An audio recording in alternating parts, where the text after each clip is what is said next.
একদিন এক বোকা ছেলে একটি মার্বেল পায়।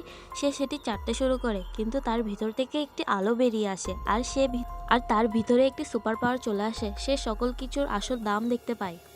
সঙ্গে সঙ্গে সেখানকার সিকিউরিটি নিচে নেমে আসে আর ছেলেটি বোকা সাজার নাটক করতে থাকে। সিকিউরিটি সেখানে কিছু একটি খুঁজতে থাকে আর তার থেকে জিজ্ঞেস করে সে এখান থেকে কিছু নিয়েছে কিনা, আর ছেলেটির উপর চিৎকার করতে থাকে। সে সাথে সাথেই তার বসকে কল করে এবং জানিয়ে দেয় যে সে অমূল্য মার্বেলটি এখন হারিয়ে গিয়েছে। বস, তাড়াতাড়ি আসুন আপনি। তখন সুন্দর সিইও নেমে আসে আর বলে সে প্রাচীন চায়ের কাপটি আনো, ভণ্ডবাবাজি আজকেই সেটি দেখতে আসবে। সিকিউরিটি বলে ওকে ম্যাম, কিন্তু ছেলেটি বুঝতে পারে সিকিউরিটি সে আসল কাপটি বদলে নকল কাপ বসিয়ে রেখেছে।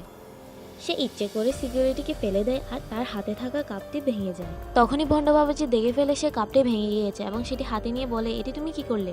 তখন ছেলেটি কাপের ভাঙা টুকরোটি পানিতে ভিজে খেয়ে ফেলে আর তারা বুঝতে পারে কাপটি নকল ছিল।